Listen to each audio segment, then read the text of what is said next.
அப்படியே அண்ணா சாலை மேம்பாலத்துல ஏறி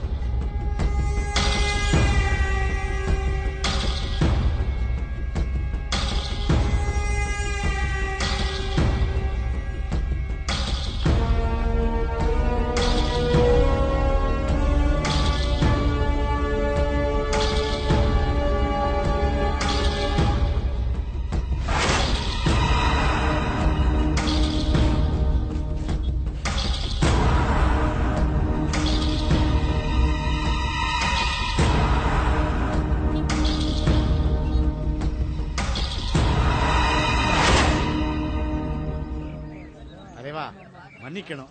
அந்த ஜாமீன் விஷயத்துல கொஞ்சம் அதிகமா பேசிட்டேன். நீ தப்பா நினைக்கப்படாது. கடமை செய்ய தவறினவங்களுக்கு மன்னிப்பே கிடையாது. பொது வாழ்வுல தவறு செய்யறவங்க மக்களுக்கு பதில் சொல்லியே தீரணும். தலைவர, நீங்க சட்டத்தை மட்டும் திருத்தல, இந்த மாதிரி ஆளுங்களே திருத்திருக்கீங்க. மாற்றத்தை கொண்டு வரணும்னா அது நீங்க தான் தலைவா. தலைவரே, நீங்க எது செஞ்சாலும் அது நாட்டுக்கு நல்லதா இருக்கும். தலைவர, உங்க செயல வீரமும் தான் நம்ம கட்சிக்கு மிகப்பெரிய பலமே. இந்தியாவுல இருக்கிற ஒவ்வொரு குடிமகனுக்கும் நீங்க எடுத்துக்காட்டா இருக்கீங்க தலைவரே. தப்பு செய்யறவங்க மன்னிக்க கூடாது, அது சட்டமும் மன்னிக்காது. ஆளுநரை சந்திச்சு அதை பத்தி பேசிட்டு வரேன். அதுக்கப்புறம் அமைச்சரவை கூட்டம் இருக்கு, அங்க சந்திப்போம்.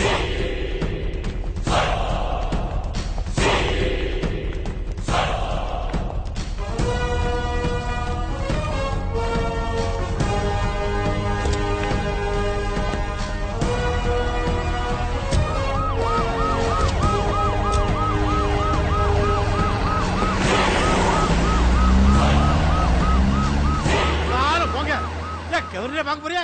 ஏன் டெல்லி போகக்கூடாது? இனி யாரையும் பார்க்க முடியாதியா? என் மேலே சிபிஐ விசாரணைக்கு போறியாடா? எல்லா விசாரணை நான் தான் வைப்பேன், நான் கேள்வி வைப்பேன், நீங்க தான் பதில் சொல்லணும். நல்ல வேலை ஒருத்தர் இல்ல. சனி மாதிரி நிக்க கேட்டியா?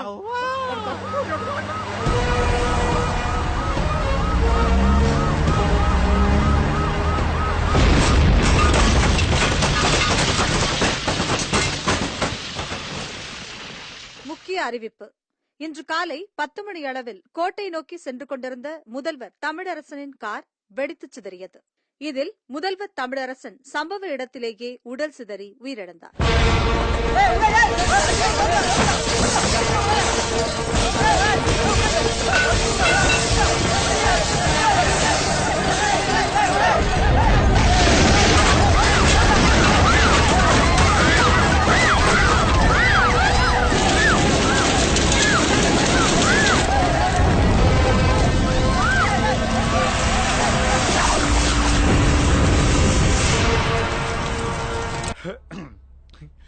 சொன்ன கேட்டா தானே?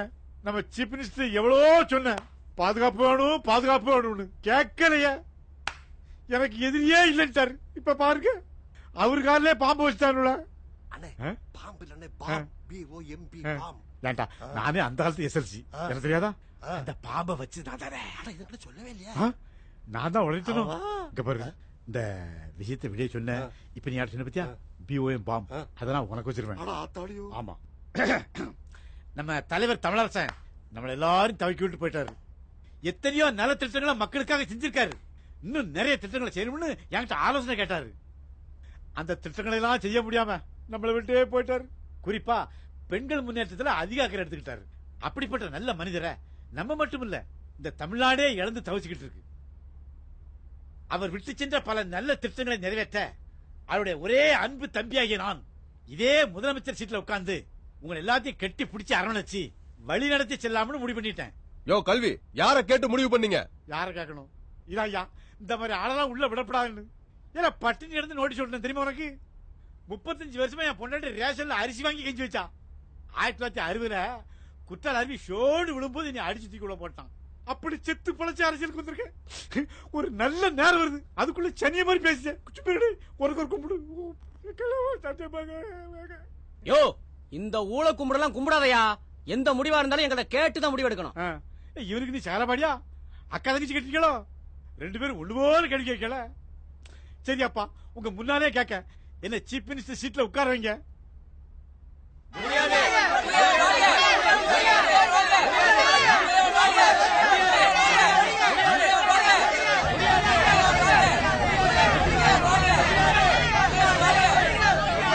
இன்று நடைபெற்ற சட்டசபை பொதுக்கூட்டத்தில் அடுத்த முதல்வர் பதவிக்கான போட்டிக்கு கட்சியினரிடம் வாக்குவாதங்களுடன் கடும் போட்டி நிலவியது. வாக்குவாதம் முற்றி அது கைகலப்பாக மாறியது. இதைத் தொடர்ந்து கவர்னரின் உத்தரவின் பேரில் சட்டசபை கலைக்கப்படுகிறது.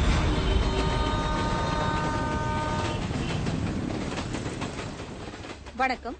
முக்கிய செய்திகள்.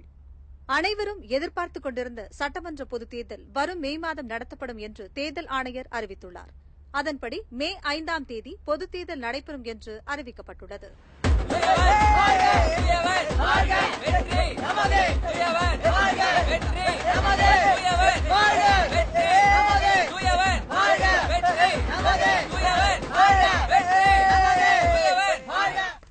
Hello sir. பரவாயில்ல கலெக்டர், இந்த தடவை நம்ம ஆட்சி தான். ஜெயிக்க போறது நிஜம். இந்தாங்க உங்க பேனோட கையெழுத்து போடுங்க. கொடுங்க. பேனர் ராசியான பேனர் தானே? கலெக்டர் கவலைப்படாங்க. நான் சீஃப் மினிஸ்டர் ஆன உடனே முத வேலை என்ன தெரியுமா? உங்களை ஹோம் மினிஸ்டர் ஆக்கிறதா நினைச்சிருக்கேன். என்ன தானே ஹோம் மினிஸ்டர் ஆக்குறீங்கன்னு சொன்னீங்க? கோயில பிரசாதம் கேட்ட மாதிரி கேட்க இங்க மன்னாதி மன்னமெல்லாம் மண்ண கவிக்கிட்டு இருக்கான். போல அடுத்த லட்சம் பாக்கலாம். போங்க தல. ஐயோ கல்வி, இந்த தேர்தலை நாம எப்படி ஜெயிச்சிடலாம்ல? இதுல சந்தேகம் எப்படி கதை இப்ப பேசிக்கிட்டு இருக்க? நான் இப்ப சீஃப் மினிஸ்டர் ஆக போறேன். இல்ல ஏகப்பட்ட கள்ள ஓட்டு போட போறோம். நீ ஏன் பயப்படுத? நம்ம ஜெயிச்சிருவோம். யோ அப்ப எனக்கு ஒரு மந்திரி பதவி கொடுத்துட்டா போச்சு.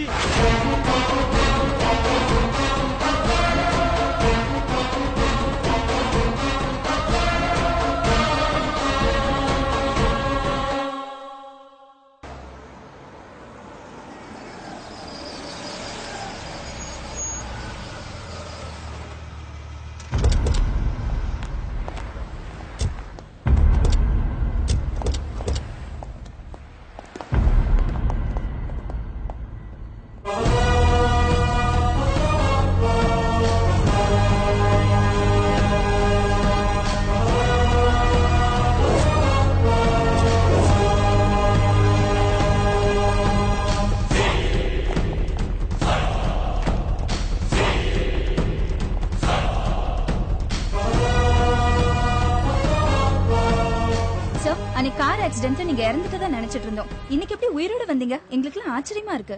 நான் இன்னைக்கு உங்க முன்னாடி உயிரோட வந்து நிக்கிறேன்னு சொன்னா அதுக்கு இந்த மாணவர்கள் தான் காரணம். அதுக்கு பின்னாடி நான் கண்டுபிடிச்சு பார்த்தப்போ என்னை சுத்தி இந்த மாணவர்கள் தான் இருந்தாங்க. எனக்கு எதிராக சதி செஞ்ச கூட்டம் என்னை கொலை செஞ்சிருவாங்களோன்னு இந்த மாணவர்கள் தான் எனக்கு பாதுகாப்பா இருந்தாங்க. எனக்கு உடம்பு சரியாகி நான் வர்றதுக்கும் இந்த பொது தேர்தல் வர்றதுக்கும் நேரம் பொருத்தமா அமைஞ்சிருக்கு. சார், நீங்க மீண்டும் முதல்வரா வர்றது தமிழ்நாட்டுக்கு ரொம்ப நல்லது. நீங்க மறுபடியும் ஆட்சியை பிடிப்பீங்களா? அந்த நம்பிக்கை உங்களுக்கு இருக்கா? நிச்சயமா. தமிழ்நாட்டின் அன்பான மக்கள் இருக்கிற போதும், மாணவர்கள்ங்கிற இந்த மகத்தான சக்தி இருக்கிற போதும் எனக்கு சந்தேகமே கிடையாது.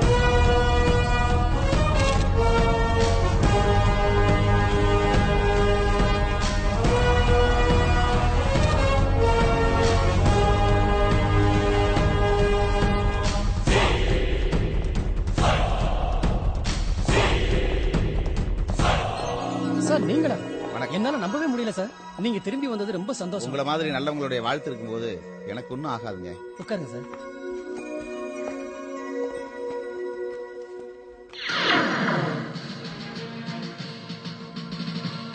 வணக்கம்.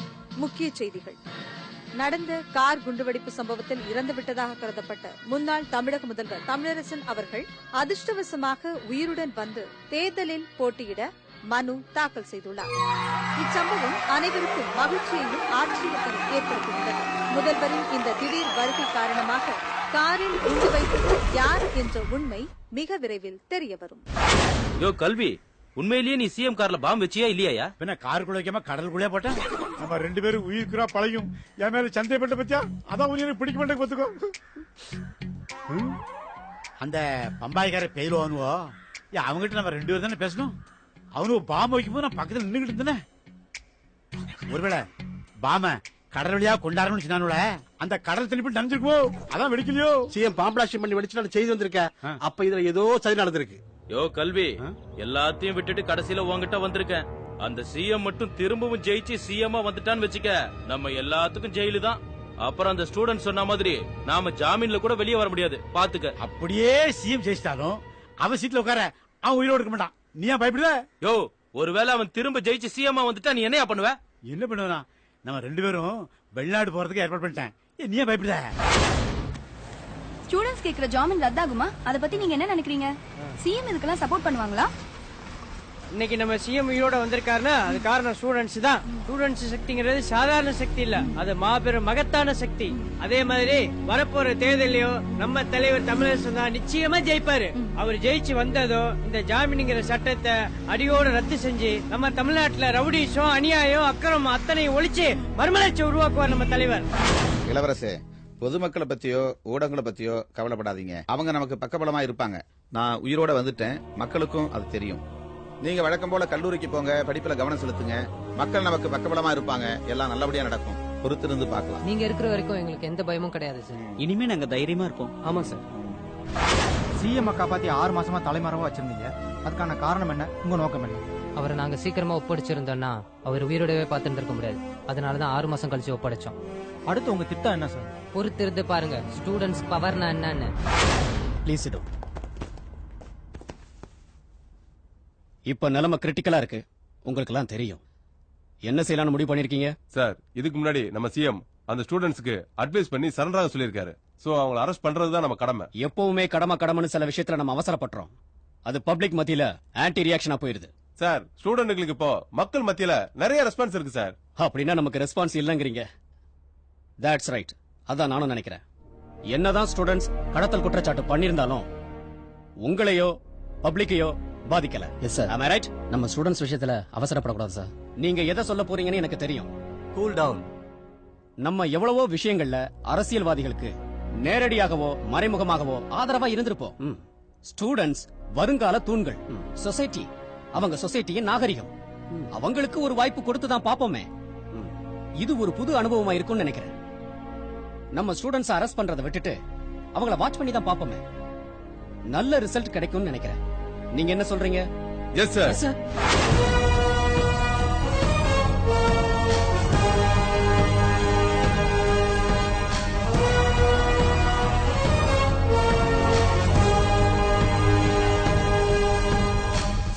நான் தனி ஒரு மனுஷனுக்கு சொந்தம் இல்ல, தமிழ் மக்களுக்கே சொந்தமானவன். நான் பணிஞ்சு நடக்கிறவன் தான், ஆனா குனிஞ்சு நிக்கிறவன் இல்ல. நான் ஏழ்மையானவன் தான், ஆனா நேர்மையானவன். நான் வன்முறையை வெறுக்கிறவன், ஆனா புரட்சியை நேசிக்கிறவன்.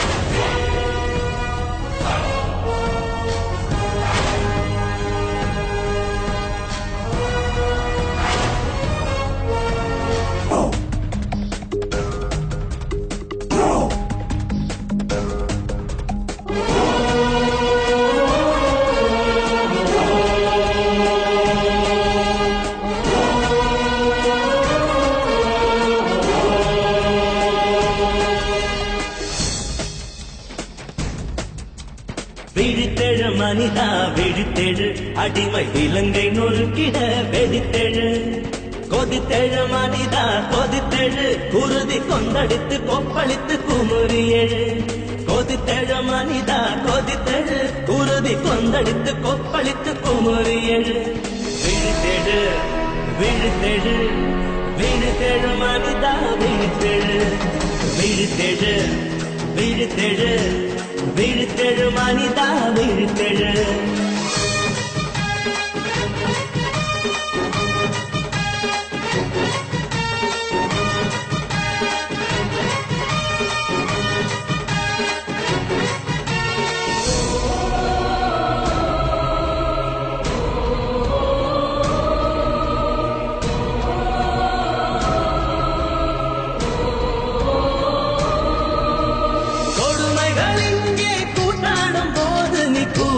குறுகி கிடப்பதா